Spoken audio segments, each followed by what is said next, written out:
ساڵتان لێبێت بینەرانی کورسات نیوز من ڕۆتۆفیقم لە ئەڵقێم شەوی پانۆراما پێتانگەیشتینەوە وەک سۆ باسکردن لەسەر ئایندەی عێراق لە ململانەی ئیقلیمیدا. دوایەوەی کە پرۆسەی هەڵبژاردننی پێشوەختەی عێراق ئەنجومەنی نوێنەران بە کۆتا هات و ئەنجامی بەرایی لەلایەن کۆمیسیۆنەوە ڕاگەێنرا و کورسی هەندێک لایەن کەمی کردبوو و هەندێک لەلایەنی دیکە زیادی کردبوو بە دیاریکراوی لایەنە شیعەکان کە بەشێکیان یعنی تووشی شۆک بوون کە بینیان ژماری کورسیەکانیان بەو ڕادەیە کەمی کردووە. هۆی عێراق لە ململانەیشی قورسی ناوخۆییدا بوو دوایەوەی کە خۆپیشاندەران داوایان کرد هەڵبژاردننی پێشوەختە ڕابگەێنرێت ئەم هەڵبژاردن لەسەر داخوازی خۆپیشاندەرانی تشرین بوو هەڵبژاردن کرا ئێستا وردە وردە ئەنجامەکان وا ڕاگەێنرێ بەڵام ئەوەی کە ئەنجامەکان پێمانەڵێت عێراق لە دوای ڕاگەاندنی ئەنجامی کۆتایی هەڵبژاردننی پێشوەختە دەکەوێتە قۆناغێکی هەستیار و مەترسیدارەوە ئەگەر بە حەکیمانە بە دروستی لایەنە سیاسی عێراقیەکان ماڵی شیعی سونی کورد مامەڵێکی دروست نەکا لەگەڵ ڕەوشی عێراق لە کەناری ئارام دوورەکەوێتەوە. لەگەڵ ئەمانەشدا لە ئێستادا ڕۆڵی هەرێمایەتی و هەروەها ململانەی ئیقلیمی و نێودەوڵەتی زاڵە بەسەر ساحەی سیاسی لە عێراقدا ئەمانیش بە هەمان شێوە کاریگەریان هەیە لەسەر هەم ئەنجامی هەڵبژاردن هەم ڕازیکردنی لایەنەکان هەم دواتر بۆ پێکێنانی حکوومەتی ئایندەی عێراق و ڕێککەوتنی لایەنەکان بۆەوەی کە عێراق 4 ساڵی سیاسی ئارام بەڕێ بکات.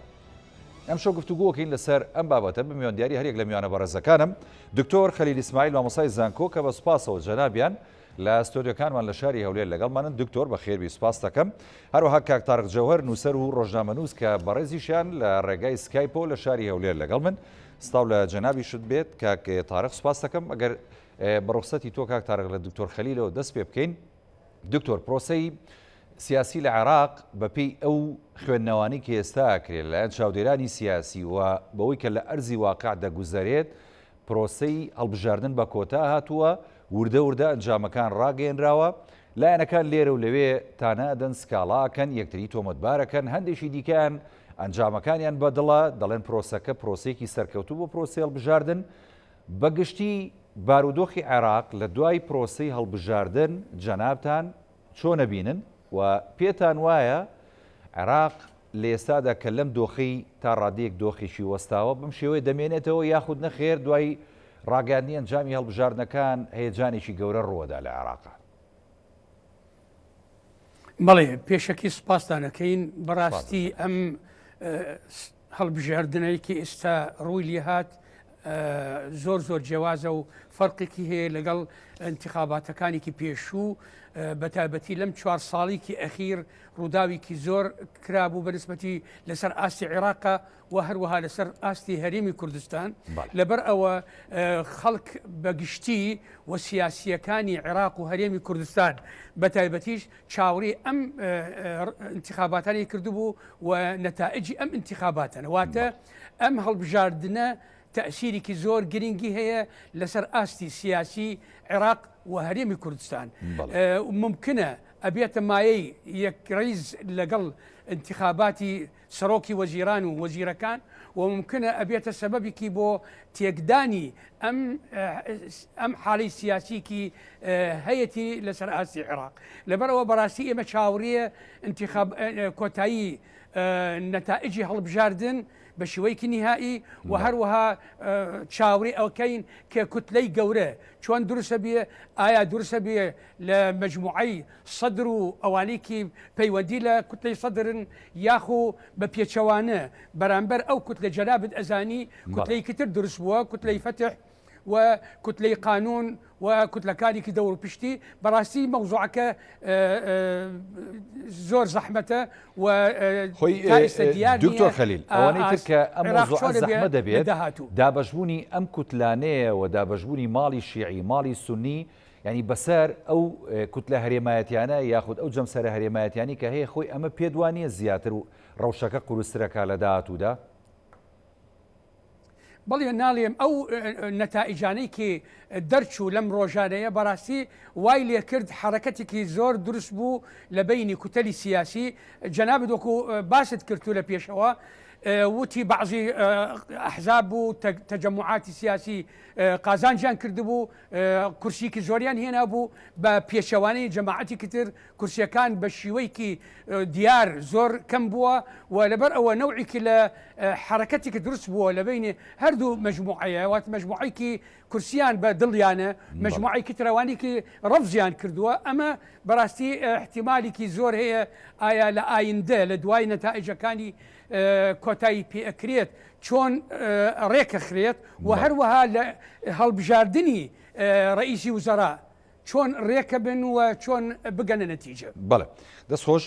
دکتۆر خەلی دێم و خزمەت جەنابەت دکتۆر خەلیل من پێم وابوو لە ستۆدیۆیە بەڵام لە ستۆدیۆ نیە لە هەولێر ئەچمە لای کاگەیە تارق جەوەر نووسەر و ڕۆژنامەنووس کاکێ تارقیانی ئەوەی کە پێشتر لە عێراقا بینی ڕەوشێکی زۆر سیاسی ئالۆز دۆخی شەقام ئالۆز بوو یعنی خۆپشاندان هەبوو ئەوەی کە خۆپشاندەران داوایە نەکرد هەڵبژاردننی پێشوەختە بوو و بەرەنجامی ئەو خۆپشاندانە خۆپشاندانی تشرین هەڵبژاردننی پێشوەختەی لێ بەرەمهات و هەڵبژاردننی پێشوەختەوە تا کراوە زۆرێک لە کوتەلە سیاسیەکان بە دڵیانەوە زۆرێکی دیکە ناڕازین لە ئەنجامەکان پێ دوایە دۆخی عێراق لە دوای ڕاگەاندنی ئەنجامی هەڵبژاردنەکان بەرەو ئاڵۆزی ئەڕوات یاخود هەرێمایەتی و جەمسەرەکانی نێودەوڵەتی ناهێڵن عێراق بگاتەوە ئەو ڕەوشە سەختە قورسەیە دژواری کە پێشتر هەی بۆ چکە لە بەرژۆندی ئەوە نیژنێ بەڕاستی ئەگەر ڕەوشی عێراق خراپێ فەرموو کاک تارق. بڵێ شەو باش زۆر سپاس بۆ بەڕێستان و ڕێز و سلااوم بۆ مامۆستای خۆشەویستمان مامۆستا پرۆفیسۆر مامۆستا خەلیل و لە ڕاستیدا ئەو بابەتە بابەتێکی تازە نیە لە عێراق و لە دوای 2023 هەمیشە گەلانی عێراق کە بەشداریان لە هەڵبژاردن کردووە دوای هەڵبژاردن و ئەنفراگەیاندنی ئەنجامەکان هەمیشە کێشە و مشتمر دروست بووە لەسەر پەسەندکردن ڕەتکردنەوەی دەرەنجامەکان لەلایەن هێز و لایەنە سیاسی جیاجیەکان ئەوانەی بەدڵی من بۆ ئەنجامیان باش بە قبولیان کردو ئەوانی تر ڕخنیان لێگرت و تانیان لێداوە و بە ساختەکاری وەسپیان کردو بۆیە لە عێراقیشدا دوای ئەم ڕەوشانی هاتە پێشەوە وەکو ئەوەی جەنابەت ئاماژەت پێکرد ئەم هەڵبژاردنە هەڵبژاردنێکی ینی پێشخراوە هەڵبژاردنێک لەواتەی دیاریکراوی خۆی نییە دوای 4 ساڵ بۆیە تایبەتمەندی خۆی هەبوو بەڵام بینایی پرۆسەیەکی سیاسی درێژخایەنی لەسەر بینا دەکرێت مەسروفێکی زۆر کراوە بۆ شەو ڕۆژێک و بۆ ساڵێک نییە بە 4 ساڵە بۆیە لایەنە سیاسەکان بەلایەنەوە گرنگە دەرەنجامی ئەو هەڵبژاردنە چۆن پەسەند دەکەن و هەریەکەیان قورسایی و قەبارەی خۆی لەو دوای هەڵبژاردن لەسەر گفتوگۆ سیاسیەکان چۆن دەبێت ئەمە خاڵێکی گرنگە بۆیە سەیرەکەی لە دەرەنجامەکاندا تا ئێستا ناڕزایی هەیە بەڵام ناڕزایەکان من پێم وانیە بگاتە حەدی ئەوەی کە تند و تویژی گەورەی لێ بکەوێتەوە یاخود دۆخەکە لە دەست بچێتە دەر وەکو جەنابەت ئیشارەتیشت پێدا هەم وڵاتە ئیقلیمیەکان ڕۆڵیان هەیە لە مەسەلەی هێورکردنەوە و یاخود بەرەسەندنی گرژەکان لە نێوان لایەنە سیاسەکان هەم وڵاتە نێودەوڵەتیەکان هێزەکان ئەمریکا ئێران تا حدێک تورکیا و سعودیاش دەتوانن ڕۆڵ ببینن یەکێتی ئەوروپا و بەریتانیا کەمتر بەڵام ئەمریکا و ئێران ڕۆڵ و پشتیوانی سەرەکی لە دوو گروپی جیاواز دەبینن ئەگەر سەیری دەرەنجامی هەڵبژاردنەکان بکەی سەیرەکەی هەڵبژاردننی ئەم جارە بە بەراورد لەگەڵ هەڵبژاردنەکانی پێشوو ینی لە ڕووی ڕێخستنەوە لە ڕووی میکانیزمی بەکارهێنانی تەکنۆلۆژیای زیرەک سەرکەوتوتر بوو لە چاو هەڵبژاردنەکانی پێشوو کەم گرفتتر بوو بەڵام لە هەمان کاتدا کێشەی کەمی دەنگدار کێشەیەکە کە ئەمە سێخلی پەرلەمانیە لە دوای یەک زیاتر دەبێت ینی بایکۆتی هەڵبژاردن لە دەرەوە زیاتر دەبێت ئەمەش دەرگای کردوتەوە بۆ ئەوەی کە هێزە تەقلیدیەک عێراقیەکان بە کورد و سنە و شیعەشەوە هەمان ئەو هێزانە بێنە و نێو پەرلەمان گۆڕانکاریەک دروست نەبێت کە دڵی خۆپیشاندەرانی تشرینی پێخۆش بی چونکەوان پێیان وابوو ئەو هێزە تەقلیدیانە ئەو سیاسیە تاقیکراوانە پێویستە ینی کەسێکی تازە بێتە پێشەوە و هێزی تازە دروست بێتە پێشەوە بەڵام بەداخەوە هەرچەندە سیستەمی هەڵبژاردنەکە لە هەشتە بازنەوە عێراقی کرد بە 83 بازنە دەرفەتێکی باش بوو بۆ هێزە بچووک و تەقلیدیەکانیش بۆ ئەوەی لەو شوێنی نفوزی جەماوەریان زۆرە بتوان بێنە نێو پەرلەمان بەڵام ئەمە دیسان هەندێک سوپرایزی دێکەوتەوە کە هەندێک هێزی کوردی هێزی عەرەبی هێزی گەورە سەرۆکوەزیرەکانی پێشوو نەیانتوانی دەنگ بێننەوە هێزەکانیان هەندێک هێزە بۆ هەر هیچ کورسی پێ نەهاتەوە وەکو بچووکنەوەی گۆڕان لە هەرێمی کوردستان هەندی هێزی تازەش دروست بوون هەم لە عێراق هەم لە ئەوە یعنی سەیرەکەی خاڵی ئیجابی لەم هەڵبژاردنە لە چاو هەڵبژاردنەکانی پێش و دوو خاڵە یەکێکیان مەسەلەی بەشداری شنانە کە ڕێژەکەی بۆ سەروی 95 بەرز بەشداری دەکا و نزیکەی 10 هەتا 15 لە هەرێمی کوردستانە. خاڵێکی تریشیان پەیوەندی بەوە هەیە کە هێزی تازە چوونەتە نێو پەرلەمان و زیاتر لە 30 کەسایەتی لە پارێزگاکانی عێراق وەکو کەسی سەربەخۆ خۆیان کاندید کردو توانیان بگەنێ نێو پەرلەمان، بەڵام ئایا ئەو 30 کەسە وەکو توانای خۆیان دەتوانن ڕۆڵ کەسە پێدوانیە ئەوە ینی ساحەی تەحریر و خۆپشاندەرانی تشرینی پشگیریان کردوون و زیاتر ئەوانیش دەنگیان پێداون چکەوان وەکو سەربەخۆ خۆیان ناساندووە. ڕاستەکەی بەتەکید ئەوانە کەسایەتی ڕێکخراوی کۆمەڵی مەدەنین یاخود کەسایەتی زانکۆکانن و ئەوانە پەیوەندی دوورونزییان لەگەڵ خۆپشاندەران هەبووە، پشتیوانیان کراون پێشتر پۆستێکی سیاسی و سیادیان نەبووە، پەرلەمانتار نەبوون، وەزیر نەبوون، مدیرعام نەبوون، بۆیە ڕەنگە پەرێزیان پاگیشتر بی لە خەڵکی تر، بۆیە خەڵک دەنجی پێداون. بەڵام لە ڕاستیدا هەرچەند باسی ئەو پرۆسەیە بکەین تازەڕۆی پرۆسەکە بە چاک و خراپیەوە تازەڕۆی ئێستا ئێمە عێراقیەکان وەلایەنە سیاسیەکان وەگەری عێراق چاوەڕێ ئەوە دەکا هێزە سیاسیەکان بکەونە گفتوگۆ پەلە بکەن لە پێکەنانی حکوومەتێک کە دەنجیان بە پەرلەمانێک داوە ئەو پەرلەمانە بتوانێت زوو دەست بەکار بێ و متمانە بە حکوومەتێک دەکە کێشەکانی هاوڵاتی چارەسەر بکە ئەو پرسە سیاسی و ئابووری و دارایی و تەنگەژانەی کە ڕوبەڕووی حکووماتی پێشوو بۆتەوە چارەسەر بکە. یعنی ئەمە بابەتی گرنگە، بەڵام ئەمەش ئاسان نییە، بەڕاستی ئاسان نییە لەبەر کۆمەڵێک کۆکار هەندێکیان پەیوەندی بە لایەنە یاسایی و دەستپێکە هەیە کە ئایا کام کوت لە هەموو کوتێک گەورەترە چۆن حساب بۆ ئەوە دەکرێت. ڕاستە تەیاری سەدری تا ئێستاکە نزیکەی 71 بۆ 73 کورسی هێناوە، ئەگەر ئەو کورسی لێ بینەوە 72 ئەمە وەکو براوەی هەڵبژاردن لە هەمووان گەورەترە، بەڵام تەفسیرێکی محکەمەی ئیتحادی عێراقی هەیە لە 2010 کە گەورەترین کوتلەکەی ئاد علاوی بوو زیاد لە 90 کورسی هێنا، بەڵام ئیتحادی ئەو حەقەی پێ نەدرا، گوتیان گەورەترین کوتلە ئەو کوتەیە دوای دەست بەکاربوونی لە ناو پەرلەمان دروستە بێ. بۆیە دوجاریش لە 2014 بەڕێز مالیکی بە دەوڵەتی قانون زیاتر لە 97 کورسی هێنا، بەڵام دیسان شوسی ئەوەی نەبوو حکوومەتەکە پێکبینی، بۆیە جارێکی تر کەسێکی تر بوو بە سەرک وەزیران حەیدەر عەبادی بوو، بۆیە ئەم جارەش مەرز نییە لە سەدرریەکانەوە سەرک وەزیر دابدرێ و بە دووری نابینم دیسان بە دوای سەرک وەزیرێکی لە ئێستەوە کاک تارێک زۆریانی شیکردنەوەکان وها ینی وێناکەن بە تایبەتی ئەوانی کە چاودێری ڕۆژی عێراقەکەن دەڵێن ئەگەر هەر حکوومەتێکیش پێک بێت لە داهاتووە لەوە چۆکو چارەنووسی حکوومەتەکەی عادل عەبدولمەهدی بێ هەر خۆیان شیعەکان فەشەلی پێبێنن و حکوومەتە دەستەکار بکێشێتەوە و مەودادرێژ نەبێ حکوومەتە. یعنی ئەم پێشبینیانە بەڕای تۆ پێ ئەچێت وەها دەربچێت یاخود بەو شێوەی بێ دۆخی عێراق لە داهاتوودا؟ هیوادارم وا دەرنێتێت چکە خەڵکی عێراق کە دەنجی داوە بۆ ئەوەی پرۆسەیەکی سیاسی درێژخایەن و حکومڕانێکی درێژخایەن و ینی لە ئەنجامدا خزمەتی پێ بکرێت، نەک ململانە سیاسیەکان درێژەی هەبێ، ینی ململانە سیاسیەکان بۆ هۆی ئەوەی کە خەڵک بێتە سەجادە و لە خۆپشاندانی تشرین داوای گۆڕینی سیستەم و هەڵبژاردن و کۆمەڵێک دەموچاو بکرێت لە عێراقدا. بۆیە من پێم وایە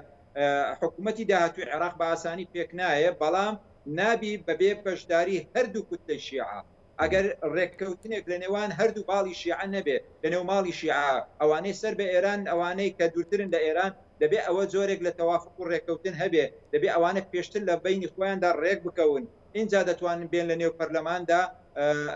لەگەڵ لایەنەکانی تری کورد و سوننە ڕێک بکەون لەسەر بەرنامەی حکوومەتێک، لەسەر پێکاتەی حکوومەتێک، لەسەر دابەشکردنی پۆستەکان، چونکە هەنگاوی یەکەم لە بیرمان نەچێ بە هەڵبژاردننی سەرۆکی پەرلەمان دەست پێ دەکات، یعنی سەرۆک چاوەڕێ ئەوە دەکات ئەنجامی کۆتایی ئەعلام بکرێ. من پێم وایە کۆمیسیۆن تا ئێستا بەکاردێ، ینی ڕەنگە کار بکات بۆ درێژکردنەوەی ماوەی مسادەقەکردن لەسەر ئەنجامی هەڵبژاردنەکان، لەبەر ئەوەی تا ئێستا ڕوئایەکی وازەح نییە کوتلەی گەورە چێ دەبێت لە پەرلەمانی داهاتوو، چونکە دەبێت ئەو کوتلە دیاری بکرێت بۆ ئەوەی سەرۆک کۆمار داوا لە پەرلەمان بکە لە ماوەی 15 ڕۆژ لە دوای مسادەقەکردن لەسەر دەرەنجامی هەڵبژاردنەکان پەرلەمان کۆبێتەوە بۆ ئەوەی دەستەی سەرۆکایەتی خۆی هەڵبژێرێ و لە دوای ئەوە بە 15 ڕۆژی دیکە دەبێت سەرۆک کۆمارێکی تازە هەڵبژێردێ. ئەو سەرۆک کۆمارێکە هەڵدەبژێردێ ئینجا هەرچی ئەوەیە داوا بکە لە کوتلەی گەورە نوێنەرێک پێشکەش بکە وەکو کاندید بۆ پۆستی سەرۆک وەزیران و تەقدیمی پەرلەمانی. بەڵێ دەست خۆش کاک تارق، دێم و خزمەت جەناب دکتۆر خەلیل. وەکو کاکتارە ئاماژەی پێدا ینی بۆ نمونە ڕێکارە یاسایی و دەستوریەکان ئەوەیە کە لە دوای ینی مسادقەکردنی ئەنجامی هەڵبژاردن لەلایەن کۆمیسیۆن و لەلایەن دادگای باڵای اتحادیەوە ئەو کات ینی پرۆسەکە پرۆسی سیاسی و هەروەها دەستنیشانکردنی سەرۆکی پەرلەمان و سەرۆک کۆمار دواتر ڕاستپاردنی گەورەترین کوتلە بۆ پێکێنانی حکوومەتی نوێی عراقی دەست پێکە. بەڵام ئەم پرۆسەیە هەروە ئاسان نییە ئەوەی کە ئێستا خوێندنەوەی بۆکرێ و ئێستا ئەبینرێ لە ساحی سیاسی عراق ینی تەداخلات دەستی پێکردو لە ئێستاوە. ئێران لە ڕێگەی خۆیەوە ینی کاریگەری هەیە بەسەر دروستبوونی حکوومەتی ئایندەی عراقەوە هەروەها ئەمریکا بامان شێو لە ساحەکەی و هەمیشە قسەی ئەمریکاش زۆر جارێک لاکەرەوە بۆ دیاریکردنی پۆستی سەرۆکوەزیران لە عراقدا. لەنێو ئەم هەموو ململانەی کە ڕووەدا بۆ دیاریکردنی حکوومەتی ئایندەی عراق بۆ سەرکردە سیاسی نوێیەکانی ئایندەی عراق کە عراق بەرن بەڕێوە پێ دوایە بەریەکەوتنانە قورسە بن و ئاسانە تێپەڕاندنی و دوجار بەرژەوەندی چێ باڵا دەسە بێ لێرەیە. بەڵێ ڕاستەکەی من تەوەقوعەکەم لە مقارنەکردن لە بینی ئەم هەڵبژاردنە و هەڵبژاردنەکانی کتر هەر لە 2005ەوە تا ئەم هەڵبژاردننی ئەخیرەکە بەڕاستی ئەمە زۆر فەرق و جێوازی هەیە. ئەمە عەرەبوتەنی لە مفتەرق طرق عێراق لە مفتەرقی طرقە یا ئەبێتە دەوڵەتێک یا بەعکسەوە ئەبێتە تەجزیە ئەکرێت و تەقسیم ئەکرێتەوە. بۆچی؟ چونکی ئەم جێوازیە لە بین ئەو دوو جناحیکی ئێستا دروست بووە، جناحی سەدر و جەماعەتەکەی لەگەڵ جناحی فتح و جەماعەتەکەی بەڕاستی جێوازیان زۆرە و لە بینیان خلافاتێکی زۆرە. احتیمال تا ئێستا ئەم خلافاتانە لەسەر ئاستی دیارکرا و لە ئەعلامەوە بەو شیوە دەرنەکەوتووە، بەڵام لە واقعە و لە حەقیقەتەکە زۆر گرنگە و بەتایبەتی دەوری ئێران بەنسبەتی مجموعەی کە مجموعەی فتح و مجموعەی یاسا و مجموعەتەکانی کتر و ئەمریکەیشە بەتەئکید ئەوێ ئیسباتی دەورێکی خۆی بەردەوامە کە پشگیری جەماعەتێکی سەدر و کوردەکان و هەروەها سونیەکانێکی لەگەڵ سەدر. واتە ئەوی کە ویستم بڵێم ئێستا عێراق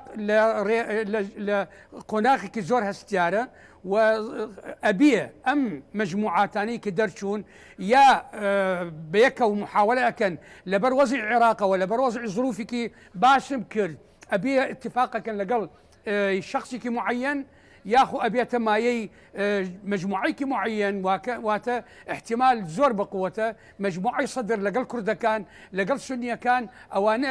ممکنە ئەگەر اتفاق نەکرا ئەمانە ممکنە ڕئیسی وزەرا لە ئەوانە دەرەچێت و ئەبێتە مایەی تەشەنج و خلافات احتیمالێکە ئەبێتە انعکاسێکی سلبی ئەکرێتەوە لەسەر ئایندەی عێراق. بەڵام ینی بیرمان نەچێت دکتۆر دوجار یعنی بێ ئەم لایەنە سیاسیانە لە پێناو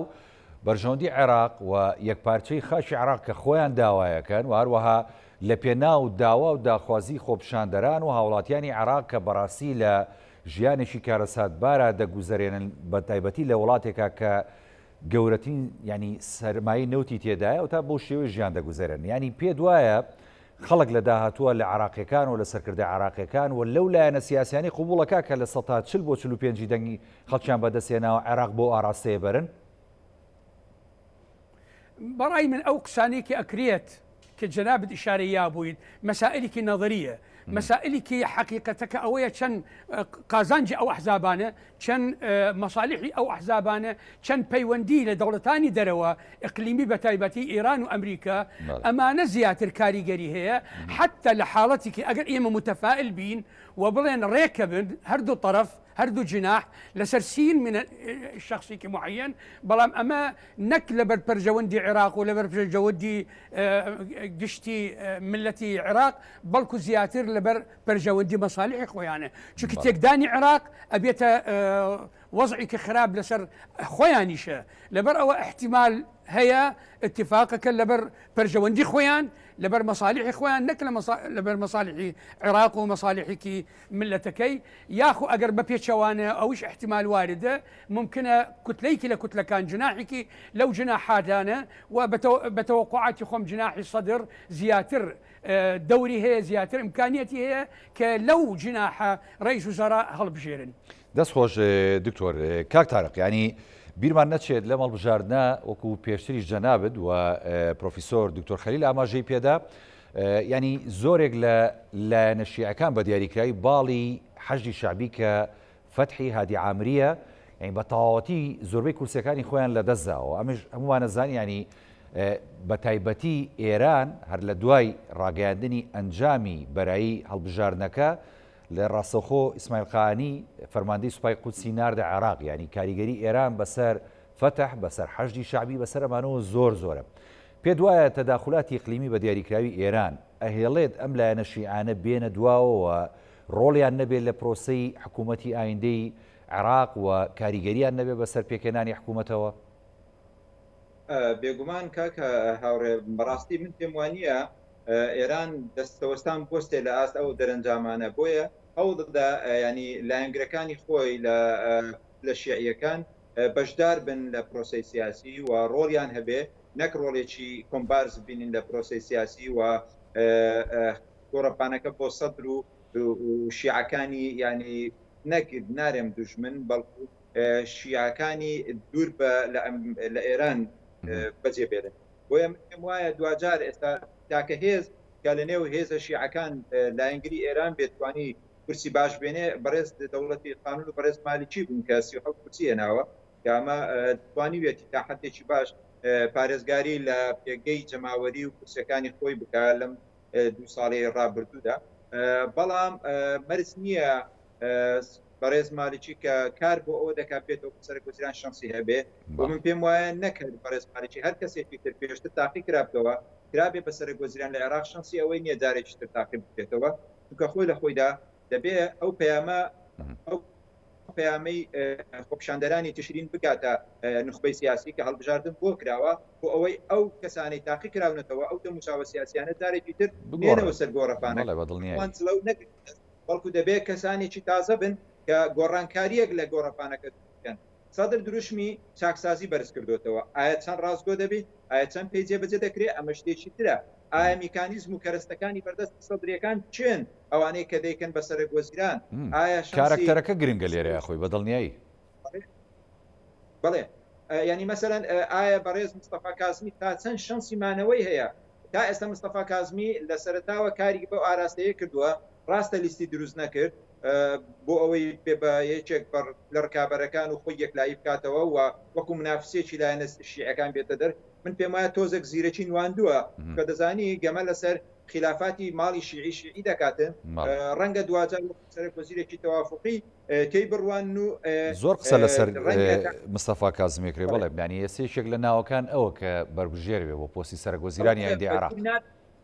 بە دوور نابینێت لە غیابی ئەوەی کە کوتەی بەڕێز سەدر نەتوانن کەسایەتێکی مەقبول لەلایەن هێزە سیاسیەکان لە ئاستی ئیقلیمی لە ئاستی نێودوڵەتی پێشنیار بکەن جارێکی تر ینی تۆپەکە بگەڕێتەوە بن پێی بەڕێز کازمی بۆ ئەوەی یاری بە تۆپەکە بکاتەوە لە مانەوەی لە سەرکوەزیرانی عێراقیدا ئەمە کارێکە چاوەڕوانکراوە بەنسبەت کردەوە کازمی ڕەنگە مەقبول بی بەنسبەت شیعەکە هەندێک لە شیعەکانەوە مەقبول بۆ تا ئێستا بەنسبەت سونەکانیشەوە بەڕێز کازمی ئەداءەکانی تا حدێکی باش مەقبول بووە کەواتە ئەو شانسی لە خەڵکێکی تری نادیار تا ئێستا زیاترە و مانەوەی ناکۆچەکانی هەر حەلی وەسەتی نێوان ئەمریکا و ئێرانیش بووین لە پێشووتراکە دیاریکرا بەڕاستی ئەو فترێش ینی ئەو ماوەیە کە ئەو بوو بە سەرکوەزیران ساڵ و شتێکەکەی لە بەردەستی بوو ینی تا حدێک توانی هەم دڵی ئێران ڕازی بکە هەم دڵی ئەمریکەکانیش ڕازی بکە و لەگەڵ هەرێمی کوردستانیش تا حدێک مرونەتی نواندووە و هەرچەندە ڕەنگە وەک پێویست نەبوو بێ بەخواستی تەواوی لایەنە کوردستانەکان بەڵام مەقبولترە بەڕەچاوکردنی دۆخەکە بۆیە وەناغی ئێستا خۆناغێکی هەستیارە من پێم وان نییە شەڕێکی ناوخۆ دروست بێ لە نێوان شیعەکان لەسەر پۆستی سەرکوەزیران یاخود لەسەر پرۆسی سیاسی دوجار ئێرانیش نایەوێت یاری سەدری و باڵی سەدری کە جەماوەرێکی زۆر و قاعدەیەکی زۆر لە ناو شیعەکان هەیە لە خۆی دوور بێختەوە بە هەر شێوێک لە شێوەکان بێ هەوڵ دەدات تەوافقێک نێوان ماڵی شیعەکان دروست بکە بۆیە تا ئەو تەوافقە دروست دەبێ لای من گرنگە وەکو چاودێرێک وەکو کوردێک لە هەرێمی کوردستانەوە هێز و لایەنە سیاسی کوردستانیەکانی شەوڵ بدەن لێک نزیک بنەوە لەسەر بەرنامەیە کەرچەندە بە پێی چاودێری بەدواداشتومان لە 2005ەوە تا ئێستا هەموو لایەنە کوردستانیەکان هەمیشە بە بەرنمەیەکی یەکگرت و چوونەتە بەغدا لەگەڵ لایەنە عێراقیەکان و حکومەتیان پێکەناوە بەڵام 2023 کردووە یەک لەو خاڵە بنەڕەتی و ئەساسیانەی کە بۆ بەشداریکردن لە حکوومەت کورد پێشنیاری کردووە مەسلەی کێشاڵ پەسێدراوەکان خاک و جوگرافیا مادەی هیچی جێبەجێ نەکراوە هیچ جێبەجێ نەکراوە بەڕاستی خلافاتی کوردیش لە چەند ساڵی ڕابردوودا ماڵوێرانەکەی قوڵتر کردەوە بۆ کورد پێگەی کوردی زیاتر لە بەغدا لاواز کرد گۆڕینی کارکتەرە سیاسی کوردیەکانیش دابەزینی ئاستی کارکتەرە سیاسی کوردیەکان لە بەغدا نەمانی سەرۆک تاڵەبانی لە بەغدا وەکو ینی سەمامی ئەمان بۆ پاراستنی مافک و دەستکەوتەکانی کورد و دیموکراسیەت لە عێراقدا ئەمانە هەمووی وەی کرد پرۆسەی سیاسی و دیموکراسیەت لە عێراق پاشەک شەکە بەڕاستی کەسێک کالیسپایەک نەماوە لە عێراقدا کە بتوانی ڕۆڵی پارێزگاری لە دەستور لە یەکپارچەی عێراق لە دیموکراسیەت لە پاراستنی ئازادیەکان لە مافی پێکاتەکان بکوەکو ئەوی سەرۆک تاڵەبانی دەکرد بۆیە لێرەدا گرنگە هەرێمی کوردستان بۆ ئەوەی اعتبار بۆ قوارە سیاسەکەی و بۆ پێگەی بەهێزی خۆی بجێڕتەوە لە بەغدا دەبێت یەکەم جار لە نێو ماڵی خۆیدا هەرێمی کوردستان حکوومەتی هەرێم پەرلەمانی کوردستان ئەمانە کێشەکانیان چارەسەر بکرد هەرێمی کوردستانیش خۆی بەشێکە لەم هاوکێشە و لەم یاریانی کە دەکرێت لە نێوان وڵاتانی هەرێمایەتی و وڵاتە زلێزەکان ئەمریکا ئەوەندێ وڵاتی دیکە چکان حسابات ڕاستە بۆ کورد دەکەن بەڵام ئەگەر جوڵەیەشی بەدڵی ئەو لایەنانە نەکا بە دیاریکراوی ینی کوردیش پەراوی زەخەن لە هەندێ شتاوەکو جەنابەتەڵی دەبێت کورد زۆر وریا بێ دواتر دێمە وڵات کاک تارق جەوهەر بە تایبەتی لەسەر ئەو مەسەلەیە کە کورد چۆن بچێتە بەغدا کاک دکتۆر خەلیل ینی کارکتەرێکی دیکە کە زۆر باسی لێوە دەکرێت لە هەرێمایەتیە ینی پێشتر ناوی نەبوو بەڕاستی لە پرۆسی سیاسی عراقا بەڵام مەسەل لەم هەڵبژاردنەیە لێرە و لێوێ ناوی دێ وڵاتی ئیماراتە بەڕاستی یعنی چکە بە حکمەوەی کە سێڤەری ئەم داتای هەڵبژاردن و دەنگدان ینی ڕاستەخۆک و باز دەکرێت ڕەبتی بە وڵاتی ئیماراتەوە هەیە و قسەکان ئەوەیە کە هەندێک لەم داتایانە بە خواستی هەندێک لە لایەنی سیاسی لە ناو عێراق یعنی لە وڵاتەوە دەستکاری کرا و دواتر ڕاستەوخۆ داتایە لە ڕێگەی سێڤەرەکانی ئینتەرنێتەوە گەێنراوەوە بۆ عێراق ڕۆڵی ئیمارات و ڕۆڵی هەندێک لە وڵاتانی دیکەی کەندا و چۆنە بەسەر پرۆسی سیاسی عێراق و بە دیاریکراوی دوای هەڵبژاردن و لە سەروبەندی پێکێنانی حکوومەت لە ئایندەدا لە عێراق بەڵی بە حکمی شوونی جوغرافی عێراق لە ناوچەی ڕۆژهەڵاتی ناوڕاست بەگشتی و ناوچەی عەرەبی بە تایبەتی دەورێکی گرنگێکی هەیە چونکی خۆی حەلقەی وەصلە لە بینی عالەمی ئیسلامی و عالەمی عەرەبی لە بینی تورکیا و ئێران لە لایەکی لە بینی دەوڵەتانی خەلیج و دەوڵەتانێکی دەوروپشتی لە لایەکەترەوە لەبەر ئەوە دەوڵەتانی عەرەبی و بە تایبەتی دەوڵەتانی خەلیج حسابێکی تایبەتێکی زۆری کردووە بەنسبەتی عێراق و مستەقبەلی عێراق و ئەم منافساتانەیەکی لە عێراق هەیە ئەمە کاریگەری هەیە بە تەئکید لەگەڵ دەوڵەتانی کە دەوروپشتی ممکنە ئەم دەوڵەتانە بەتابەتی سعودیەیشە و هەروەها بەنسبەتی دەوڵەتانی خەلیج ممکنە دەورێکی هەیانە بۆ چۆنچۆنێتی کە داخلکردن بە شێوەیەکی مباشر یاخو غێر مباشر بەنسبەتی ئایندەی ئەو انتخاباتانێکی لە عێراق جاربەجارەکرێتەوە بەتابەتی ئەو هەڵبژاردنێکی ئێستا چونکە وەکوتم لە بدایەتەکەی ئەم هەڵبژاردنە بەڕاستی مفترق طریقە بۆ بەنسبەتی عێراق ئایا بەردەوامە بێ لە سیاسی پێشوو مغلقة بالنسبة لدولتان كعربي ودولتان تر ياخو أبيت مايكي انفتاح بون لقل دولتان عربي ودولتان أوروبا لا أينده دكتور ولاتي توركيا يعني ايش زور جال لبروسي سياسي عراق ودياري كراوي لدعوة كردني يعني تداخل كردن لهندي مسألة بدياري كراوي لكركوك لموصل لما أنا زور رولي هبوا بلام إسا بينين لم سروبنده يعني ترى ديك توركيا چکە بە حکمەوەی سەرقاڵە بە هەندێ کێشەی سەربازی دیکە لە ڕۆژاوی کوردستان و لە سووریا کەم تا زۆر ناپەژێتە سەر پرۆسەی سیاسی لە عێراق و دەستێوەردان و تەداخلات و ڕۆڵی خۆی بەرجەسە بکات. تورکیا پێت وایە ئەوێ ڕۆڵی هەبێت یاخود نەخێر نایەوێت تەداخلکە؟ بەڵێ ئێستا ئەگەر سەیری نەخشەکانی تورکیە بکەیت نەخشەکانی ڕسمی تورکیە ویلایەی مووسڵ تا ئێستا لە نەخشەکانی تورکیە بەشێکە لە دەوڵەتی تورکیە لەبەر ئەوە ئێمە زۆر تەوەقوعەکەین ئەم تەداخلاتانە هەر لە مێژەوە و بەردەوام ببێت بۆ تەداخلکردن و زۆر جار کە ئەحداسێکی دروستە بێت وەکو شەڕی عێراق و ئێران دروست بوو و هەروەها وەکو شەڕی کوێتیش دروست بوو بە بێ شەرمانە تورکیا داوای کردبوو کەرکووک و مووسڵ بخرێتە لەسەر تورکیە واتە دەوری تورکیا بەنسبەتی عێراق بەردەوامە بەڵام وەکو جەنابەت ئیشارە یابوو جار بەجار زروفێکی وا دروست ئەبێت کە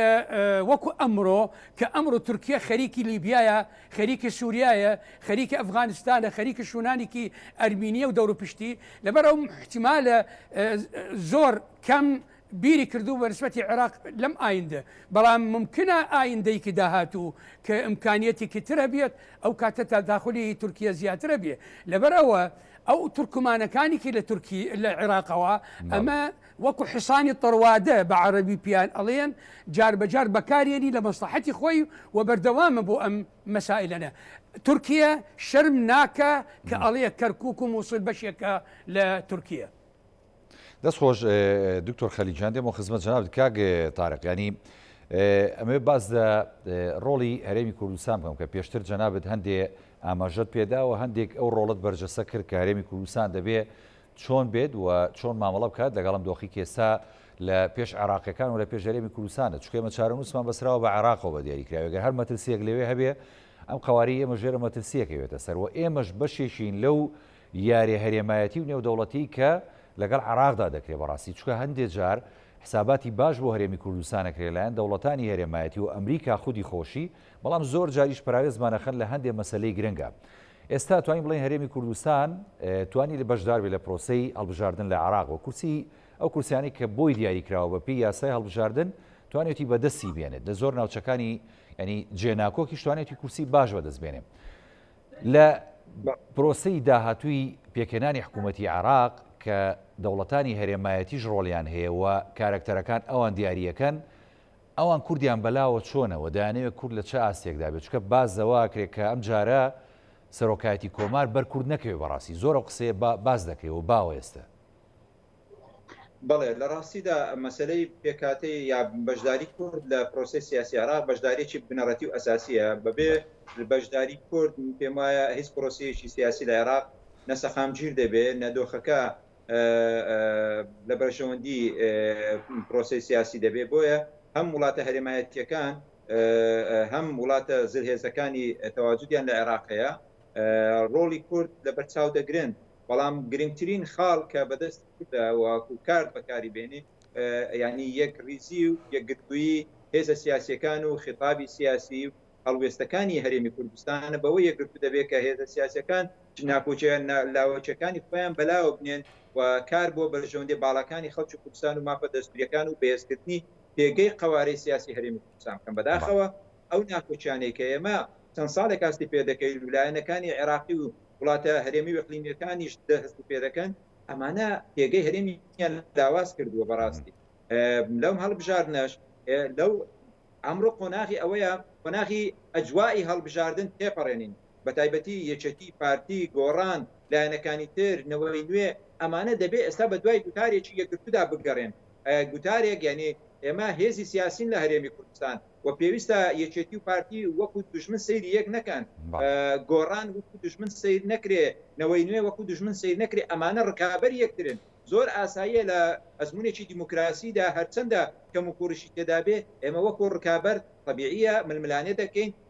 مافێکی شەرعیە هەر کەسێک هەوڵدا کورسێک زیاتر بۆ خۆی مسۆگەر بکە ئێمە ئەوەی کە بردیەوە دەبێت ڕێزی لێ بگرین ئەوەی کە دۆڕاش نابێ ینی بەو شێوەیە مامەڵە لەگە بکەین کە ئەو کۆتایی دنیاە بەڵکو پێویستی بەوە هەیە حساباتی خۆی خاتەوە جارێکی تر بەشداری لە پرۆسی سیاسی و هەڵبژاردنەکان بکاتەوە و ڕەنگە ئەو جارە وەزعەکەی باشتر بێت بۆیە تاوەکو هەرێمی کوردستان خلافات و کێشە و ناکۆچەکانی خۆی چارەسەر نەکا ئێمە هەستەکەین یەکێتی و پارتی هەردووچان مەسئولن لە قەوارە دروستکردنی ئەم قەوارەی سیاسی هەرێم بەڵام سیرەکەی گوتاری سیاسیان گوتاری میدیاییان لە کەرکووک و ناوچە دابرنراوەکان هەرچەندە هەڵبژاردن کۆتایی پێاتوە بەڕاستی ینی شۆکێنەرە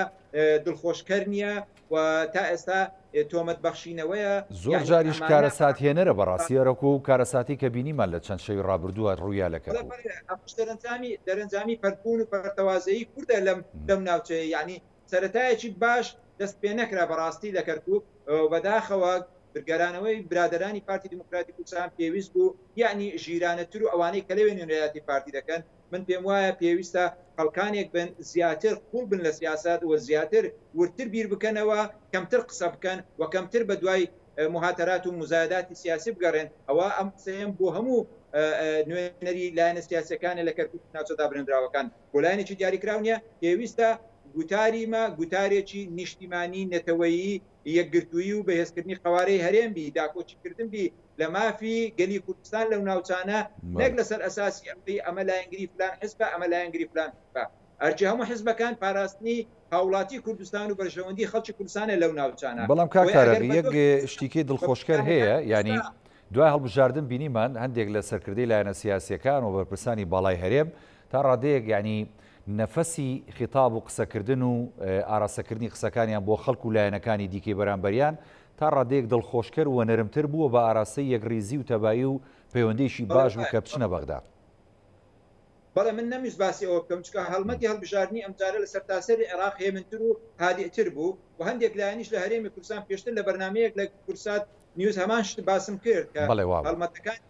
هەندێک لایەن نەرمتر بوون هەندێک لایەن واقعیتر بوون هەندێک لایەن شەرمنانەش ئەکامپینیان کردووە فەرقی هەبوو لەگەڵ جاری پێش و بەڵام ئێستا لاپەڕەی هەڵبژاردن و بانگەشەی هەڵبژاردن کۆتایی هات پێویستە ئەو هەدوو هێزە سەرچەیەکی پارتی ئەم لاپەڕەیە دابخەن و دەرگای لاپەڕەیەکی تازە بکەنەوە لە بەردەم زمانی لێکتێگەیشتن دۆزینەوەی چارەسەر دانانی پلان و بەرنامەی هاوبەش مەجال نەدەن بۆ هەندێک سەرکردا بۆ کۆکردنەوەی جەماوەر بۆ هەندان و ڕژاندنی هەست سۆزی جەماوەر یعنی قسە بک بە ئارەزووی هەوای دڵی خۆی بۆ ئەوەی کە جەماوەری خۆی لەو ناوچەیە چەپڕی بۆ ڕێ بدەن یعنی مەسەلە نەتەوەیەکە لە سەروی مەسەلە حزبیەکە و بێ لە سەروی بەرژەوەندی تاکە کەس بێ لەو ناوچانە بۆیە من پێم وایە ئەگەر بەو دۆخەی ئێستای پێش هەڵبژاردن و ئەو دۆخەی دوای هەڵبژاردن کە گوێمان لێ دەبی ئەو هێزە سیاسیانە خیتاب و معاملە لەگەر یەکتر دەکەن من پێم وایە کورد لە بەغدادستان زەرمەند دەبێ و بە دووری نابینم پۆستە سیادیەکان سەرۆک کۆمار یاخود پۆستێکی گرنگ ئەمانە دیسان بکەونە بەر هەڕەشەی ینی وەزیری خارجیە ڕەنگە نەدرێتەوە کورد خەڵکی تر داوا بکە بۆیە گرنگە ئێمە لە کوردستانەوە یەکگرتو بین ئەوانەی کە پەرۆشن بانگەشەی ئەوە دەکەن پێویستە لە بەغدا یەکگرتو بین نەخێر من دەڵێم پێشەوەی لە بەغدا یەکگرتو بین دەبێت لە هەرێمی کوردستان لە هەولێرەوە لە ناو مؤسساتی حکوومەت و پەرلەمان و سەرۆکایەتی هەرێم یەکگرتو بین دەبێت ئەو شەراکەتی لێرە هەیە شەراکەتی حەقیقی بی بۆ ئەوەی لەوێش بتوانین شەراکەتی حەقیقی بەرجەستە بکەین و لەوێ بە یەک دەنگدا کۆچی بکەین بە دوای ئەوە پێویستە هاوپەیمانێتێک لە بەغدا پێکبی ئەو هاوپەیمانەتیە بە قسە نەبی لەسەر وەرەقا بە کردار پەیڕەوێکی هەبێ ئەرکەکان دیاری بکرێ و هەرێکە ڕۆلی خۆی لەو هاوپەیمانەتی هەبێ نەک هەندێک کۆمبارس بێن هەندێکیشیان ڕۆلی ئەساسیان هەبی پۆستە باڵاکان تەنیا بۆ خۆی بێ و ئەویتر بەس سەفرەی بۆ لێبدا ئەمە کارێکی باش نییە پێویستە ینی خیوتی دیبلۆماسی و پەیوەندەکانمان لەگەڵ بە تایبەتی وڵاتانی ئیقلیمی و هەروەها ئەمریکا کە ڕۆڵی گەورەیانە بێ لە پێکێنانی حکوومەتی ئایندەی عێراقدا لەگەڵ ئەمان بەهێز بکەین و ڕایەڵی پەیوەندەکان بەکراوی بێڵنەوە لەگەڵ ئەمانە بەڕاستی لە ڕاستیدا ئەوقسانە زۆرتەوە ئێمە پێویستمان بە دیبلۆماسیەتە پێویستمان بە چەتری حکوومەتی فدرالی بۆ ئەوەی پەیوەندی هەرێمایەتیەکان ئاگامان لە گۆڕانکاری هەرێمایەتیەکان بێ بۆ هەرێمی کوردستان گرنگە نەک بۆ حزبێکی دیاریکراوە ناکرێ حزبێک لە هەرێمی کوردستان ئەو پۆستانە بۆ بەرژەوەندی حزبەکەی خۆی بەکاربێنێ پێویستە بۆ ئەمنی قەومی و خەوارەی سیاسی هەرێمی کوردستان بەکاربێ کە شیریکەکانیشی ئاگایان لێبی و بەشدار بن لەو پەیوەندیانە ئەمە خاڵێکی گرنگە کە ئەگەر ئەوەمان هەبوو ئاگامان لە ڕەوشی سیاسی گۆڕانکاریەکانی ناوچەکە دەبێت ئەمە هەم بۆ حزبەکان باشە هەم بۆ خەوارەی سیاسی هەرێمی کوردستان باشە بۆی مەجال نەدەین عێراق یاخود وەزیری دەرەوەی عێراق زارێکی بکەوتەوە دەست عەرەبەکان بۆ ئەوەی ئەوان بچن ڕێکەوتنیەکی دووقۆڵی یاخود سێقۆڵی لەگەڵ دەرو دراوسێ بکەن کە پێچەوانە بێ تش بە بەرژەوەندی و ئامانجەکانی گەلی کوردستان و تشایەتیکردنی خەباتی کورد لە پارچەکانی تر بێ یاخود ڕێگە و دەرگە بکاتەوە لە بەردەم وڵاتانی دراوسێ بە ئارەزوی خۆیان هەڕەشە لە هەرێمی کوردستان بکەن بۆ دەستکەوتی سیاسی و ئەمە بابەتێکی گرنگە ئێمە چۆن سوود لە دامەزراوە فیدرالیەکانی حکوومەتی عێراقی وەردەگرین بۆ ئەوەی پێگەی خۆمان لە ناوچەکە و لە هەرێم و پاراستی قەوارەی هەرێم لێوە دەست پێ دەکەن نەک لە هەرێمی کوردستان چونکە ئێمە ناتوانین بە پێشمەرگە و بەچێکی سادە شەڕی بارگیری و مانەوەی قەوارەی سیاسی هەرێم بکەین قۆناغەکە قۆناغی شەڕی دیبلۆماسی و سیاسی و ئاگاداربوون و داتا و زانیاریە لە معلومات و گۆڕانکاریەکانی هەرێمی و نێودەوڵەتی دەبێت خۆت بکونجێنی استفادە دەکەیت ئەمە بابەتێکی گرنگە ئەمەش بەیەکگرتووی وتاری سیاسی بە یەک هەڵوێستی بە دروستکردنی هاوپەیمانەتێک لە بەغداد دێتە دی و نابی لایەنە سیاسی بە تایبەتی خیتابم بۆ یەکێتی و پارتیە لەسەر پۆستەکان ململانیەکان قوڵ بکەنەوە و دەبێ بەرژەوەندی باڵای زۆر باشە کاک تارێق بنەمێ دوپەیامی لێوە بگرم بۆی کە بچۆن لای دکتۆر خەلیل بە هەمان شێوە دوپەیامی ژۆوە بگرم دوپەیامی خۆت بڵێ سوپاس دەکەم ئەگەر لە ماوەی کەمتر لە خولەکێکیش بێ مەمنونە بم کاک تارێق فەرموو بوورە لەگەڵ مندا بەڵێ بەڵێ لەگەڵ جەنابتمە فەرموو دوپەیامی خۆ بڵێ بە کورتی سوپاس دەکەم هیوادارم